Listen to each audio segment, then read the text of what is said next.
gabi sa Reporter's Notebook. Mga drogang kung tawagin ay extenders. Maglalasa nga yung hinalo namin. Pero yung tama na siya, nasa loob na ng katawan mo. Ang basura sa Sierra Madre. Ang Sierra Madre source ng ating irrigation at saka ng inumin. Pag winasak mo ang level ng tubig natin dito, parang mo na rin nilalaso ng ating kabayanan at saka ang kapatagan natin.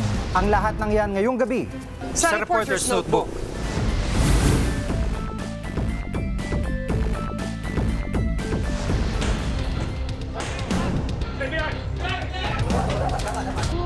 Niluma na ng panahon ang problema sa ipinagbabawal na gamot dito sa bansa. Sa 2009 World Drug Report ng United Nations, lumalabas na nangunguna ang Pilipinas sa Timog Silangang Asya sa prevalence o paglaganap ng shabu. Pero hanggang ngayon, hindi pa rin ito masugpo-sugpo. Ang nakakabahala, mas lalong nagiging mapanganib ang ibinibentang droga sa kalusugan ng gumagamit nito. Iba't ibang kemikal na madaling mabili ang hinahalo at ginagawang pamparami o tinatawag na extenders ng ilang lulong sa droga. Ginagamit ang monosodium glutamate o MSG upang mas mapasarap ang iba't ibang lutuin. Pero para kay Gabriel, ibang putahe ang pinapasarap ng MSG. Ang kinahuhumalingan niyang shabu. Hinahaluan po namin yung virgin, kaya yung candy. Kahit anong, basta yung kung anong kukulay dun sa shabu na bilhin namin. Runner din ng shabu si Gabriel. Ayon sa kanya, hinahaluan din niya ng MSG ang ibinibenta niyang shabu. Sa ganitong paraan, mas dadami raw ang shabu at mas lalaki ang kita niya rito. Ginagamitan namin siya ng partible, para yun, para ganun. Hindi naman nila mahal tayo pag sinalat nila. Pero may mga lulong daw sa droga na kahit alam na may halo ay ginagamit pa rin ito. Kasi mas mangingibabaw pa rin po yung tama ng shabu kaysa sa ibang hinahalo namin eh. Maglalasa nga yung hinahalo namin, pero yung tama ng shabu nasa loob na ng katawan mo.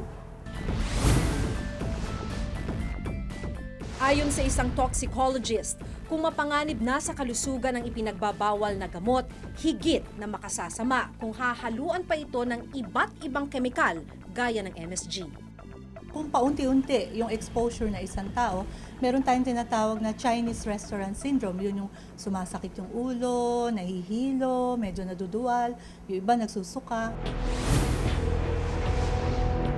Iba naman ang nakahiligan ng 30 taong gulang na si Weng. Hindi niya tunay na pangalan. Ang ordinaryong pampabango sa banyo o bathroom deodorizer, may iba palang gamit para kay Weng, isa ring runner ng shabu. Pag nakuha nyo na po yung shabu, ano po ginagawa ninyo? Binabawas ako yung sayo. So ngayon, naglagyan ko siya nagdaga ko na siya ng vacuum ordinarizer. Mahigit 1 taon na raw itong ginagawa ni Weng. Ayon sa kanya, halos pareho lang ang epekto ng drogang may halo sa purong shabu. Hindi man kasi ganong marami binalagay ko pa. Yun tamang-tama lang para sa katawan nila. Sinaksakto ko lang sa hindi sila magkaroon ng side effects sa katawan. Hindi ba kayo natatakot na baka may mamatay dahil sa binenta ninyo? Wala naman nangyayari sa kanila eh. Nasa kanila naman po yung gagawa sila ng ganyan o bibili sila na agad. Pero giit ng eksperto, mapanganib rin ang bathroom deodorizer dahil sa isang sangkap nito na tinatawag na naphthalene. Pwede siyang mag-hemolysis, so yung ihi niya magkaroon ng dugo, no, mapapansin mo pallor, so namumutla siya, no? So yun, o kaya naman yung atay niya maapektuhan din, no? So since yung RBC o yung pula ng dugo na de-destroy siya o nasisira, so ang tendency magkakaroon ng hemoglobin dun sa daanan ng sa bato, no? Pwede rin maging sanhi yun para masira yung kidneys niya. Gaya na lamang ng nangyari kay Eman, hindi rin niya tunay na pangalan. Noong nakaraang taon ay naoperahan siya sa bituka dahil sa labis na paggamit ng shabu na may halo umanong ibang kemikal. Diyan ko rin nakuha yung yung pagkakasakit ka ng UTI. Pero hindi ako mahilig sa maalat, pero yun ang ano, dahil ang shabu maalat din yan eh. Maalat yan, tsaka malansa.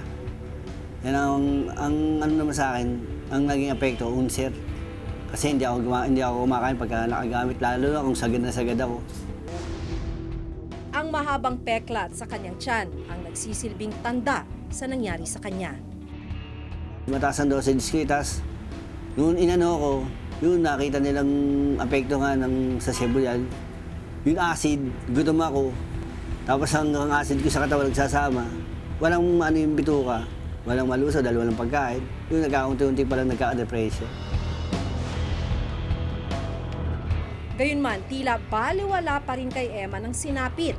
Dahil sa kabila ng nangyari sa kanya, gumagamit pa rin siya ng ipinagbabawal na gamot hanggang ngayon. Sabi ko, hindi na ako gagamit, hindi na ako titira. Lumipas lang ang isang buwan, ito na naman ako. Napasama po ako sa mga tambay po. Uminom po, gumamit po ng tsongke, tapos po, manigarilyo po.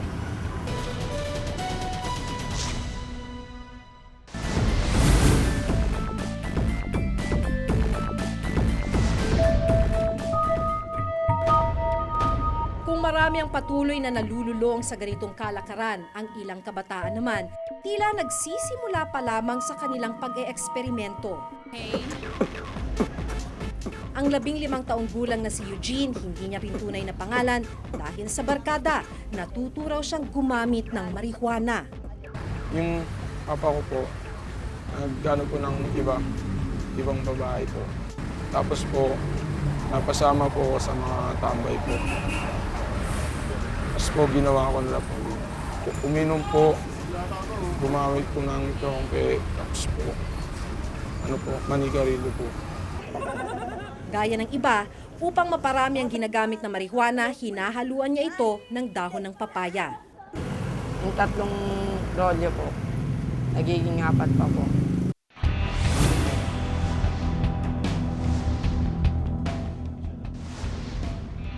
Alam ng Philippine Drug Enforcement Agency o PDEA na hindi na bago ang kalakarang ito, lalo na sa mga mahihirap na lugar. Anything that physically resembles, particularly shabu. Dahil yun ang maraming ano eh. And I've even been told on one occasion, may naghahalo dyan, ito madelikado to, dinurog na fluorescent bulb. Sa opinyon ng grupong Citizens Drug Watch, hindi sapat ang ginagawang pagmamanman ng mga otoridad kaya patuloy na umuusbong ang ganitong kalakaran. Ngayon, yung kabagalan ng law enforcement, yung kabagalan ng pag-ikot ng gulong ng hustisya, talaga nagpapalala yan kasi lumalakas ang loob nung nagbebenta. Sagot naman ng PDEA, kulang ang kanilang tao upang masigurong may magbabantay sa mga kasong ito. Hindi naman natutulog ang PDEA sa trabaho. Ngunit gaano karami ang PDEA kumpara sa buong populasyon ng Pilipinas. The original idea for PDEA was, in the offing, una, about 15,000 and then eventually trimmed down to 5,000 until the DBM saw it fit to only recommend for an initial of 1,850. Ayon sa Republic Act 9165 o Comprehensive Dangerous Drugs Act, labag sa batas ang paggamit ng ipinagbabawal na gamot, human ito o hindi. Aminado ang PDEA na isang malaking trabaho ang pagsugpo ng problema ng droga sa bansa. Sa kabila nito, pag-iibayuhin daw nila ang trabaho para mahinto ang iligal na kalakaran. Mahirap na trabaho ito, ngunit ginagawa pa rin natin dahil naniniwala tayo at naninindigan tayo na kaya natin gawin. Matagal ng problema sa bansa ang laganap ng pagkandong sa ipinagbabawal na gamot. Pero kung gaano kaluma ang kalakaran, patuloy namang nakakaisip ng mga bagong paraan ng ilan. Mabuhay lang ang iligal na kalakaran. Hanggat hindi ito nasusugpo, patuloy na magiging biktima ang marami, lalo na ang mga inosenteng kabataan. Ako si Maki Pulido at ito ang nakatala sa aking Reporter's Notebook. Ang Sierra Madre source ng ating irrigation at saka ng inumin. Pag winasak mo ang level ng tubig natin dito, parang mo na rin nilalason ang ating kabayanan at saka ang kapatagan natin.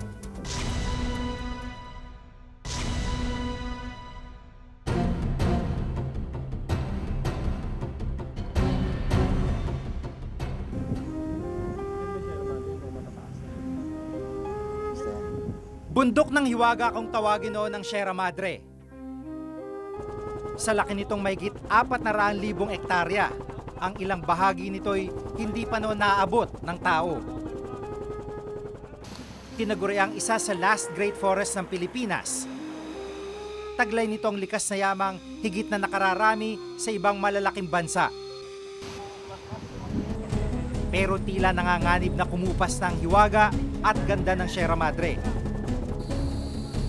Ang dating bantayog ng buhay at kalikasan, naghihingalo dahil sa pagtutroso. Unti-unti na raw namamatay ang Sierra Madre. At ang pinakabagong saksak sa tagiliran nito, ang sinasabing pagdami ng dump sites at sanitary landfills sa lugar. Ang lugar na ito ang tambakan ng mga hinihinalang smuggled na luya at sibuyas dito sa Bulacan. Diretso itong pinapala sa bangin kung saan nagkakaroon naman ng pangsahod at makikita rin natin na nasa paanan lamang ito ng Sierra Madre. Isa sa mga bagong tayong landfill ang Wacuman sa bayan ng Bulacan. Sa ilalim ng RA 9003 o Ecological Solid Waste Management Program, maaari lamang magtapon sa mga landfill ng basurang residual waste kung tawagin o yung hindi mare-recycle. Bulok na pagkain tulad ng luya at sibuyas ang inabutan naming tinatapon dito. Nakuna namin ang pagtambak ng nakasusulasok na basura sa hukay. Ito yung mga tinatawag na condemned goods galing ng customs. May mga tinatawag na misdeclared, may tinatawag na hindi po pwede for consumptions. Itinanggi ng kinatawan ng Wacuman na labag sa RA 9003 ang pagtatapon ng bulok na pagkain sa kanilang landfill. Dumaan daw sila sa tamang proseso at mismong Pangulo ang nagbigay ng basbas para itayo ang landfill. Coming from Manila na ngayon napakalaki na ng problema at mga nearby areas ng ating lugar na wala pong mapagtapunan. Pero maring tumututol dito ang ilang environmental groups tulad ng Sagip Sierra Madre. Dahil titingnan natin yung epekto nitong mga pagtatambak ng basura sa Sierra Madre. Sa kabuuan nito na ang Sierra Madre ay tubig. Ang Sierra Madre source ng ating irrigation at saka ng inumin. At pangalawa, yung ating underground source ng tubig ay nagmumula lahat sa Sierra Madre. Pag winasak mo ang level ng tubig natin dito, para mo na rin nilalason ng ating kabayanan at saka ang kapatagan natin. Yung mga sinasabi po nating negative impacts, yes there is. Hindi po natin maididinayan. Hindi po natin maididinayan. But mitigated po yan. Kasi po, bagong pa man po tayo nagkaroon ng proper operations neto, nasagot po yan. 8,000 tonelada ng basura kinokolekta sa Maynila bawat araw. Karamihan nito, dinadala sa mga landfill sa iba't ibang lugar sa Sierra Madre. Ayon sa mga environmentalist, hindi lang sa Bulacan may mga sanitary landfill at dump site na di umano'y hindi sumusunod sa batas. Maging sa lalawigan ng Quezon, patuloy din ang pagtatapon ng iba't ibang klase ng basura at hindi pawang residual waste lamang. At sa tuwing bumubuhos ang ulan, inaanod ang basura papunta sa sapa. Yung katas na yun, tatalon sa sapa. Isa pa yung tinatapunan, ulo na ng sapang maliit yun. Kung lumakas ang ulan, doon tatagas yun, punta doon sa malaking ilog. Maitim ang tubig sa sapa. Nakakabahalang itong mismong ginagamit na patubig o irrigation sa mga pananim ng mga magsasaka. Sa bayan naman ng Montalban sa Rizal, isang temporary landfill na puno rin ng basura ang mismong katabi ng MWSS watershed. Protected area ang MWSS watershed at pinanggagalingan ng tubig na mga kabahayan sa Kamaynilaan. Ang paliwanag ko nga dyan saan ka nakakitang matinong may-ari ng bahay na meron siyang balon na pinagkukunan ng tubig o source ng inumin niya at huhukayan niya ang katabi noon para maging Poso Negro? Ayon mismo sa Solid Waste Management Commission ng DNR, may 73 open dump site, controlled dump site at sanitary landfill na nagkalat sa Sierra Madre at matatagpuan sa loob ng 9 na probinsyang nasasakupan nito mula Cagayan, Bulacan, Rizal, Aurora, Quirino, Nueva Ecija, Nueva Vizcaya, Isabela hanggang Quezon. 45 rito ang open dump sites, 21 ang controlled dump sites at 7 ang sanitary landfill. Maigpit na ipinagbabawal ang mga controlled dump site at open dump site.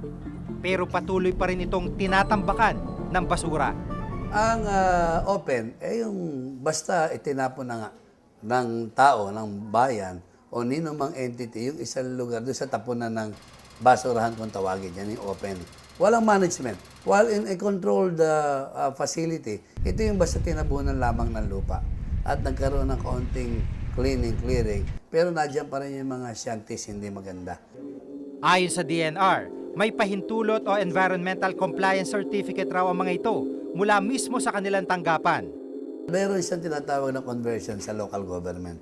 And provided that nag-comply sila doon sa mga requirements naman na pag-apply ng sanitary landfill, ay merong ECC na dapat i-comply. Walang silbi yung ECC, yung mga papeles na permit na binigay sa mga landfill, sa mga dump site, kung walang monitoring. So yung monitoring will come later.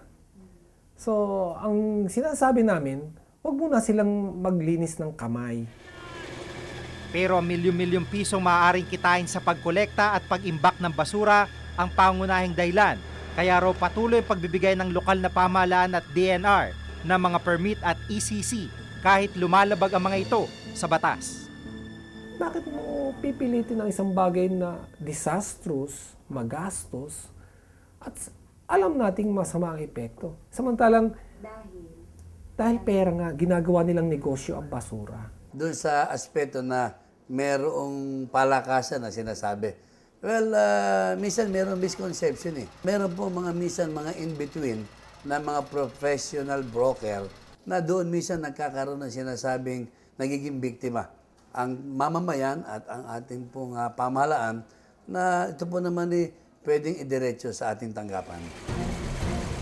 Hindi raw pagtatayo ng landfill o dump site kung hindi waste segregation o paghihiwa-hiwalay ng basura ang sagot sa problema ng basura sa Sierra Madre.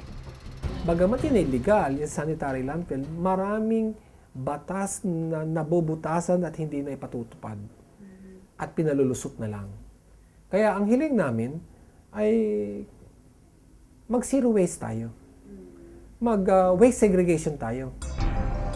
Sa halip na mag-imbak ng basura sa mga dump site o landfill na lalong ikasasama na kalagayan ng kalikasan, magiging mas epektibong solusyon daw kung mismong mamamayan ang magbabawas ng dami ng kanilang basura. Masalimuot at tila wala kasagutan ang lumalalang problema sa pagtatapon ng basura. Ano man ang epektibong paraan para maibsan ang dami ng basura sa Pilipinas, ang mahalagay mapangalagaan pa rin ang ating likas yaman, tulad ng Sierra Madre. Huwag nating itapon na tila basura lang ang kahalagaan nito sa ating buhay. Ako si Jig Manicad at itong nakatala sa aking Reporter's Notebook.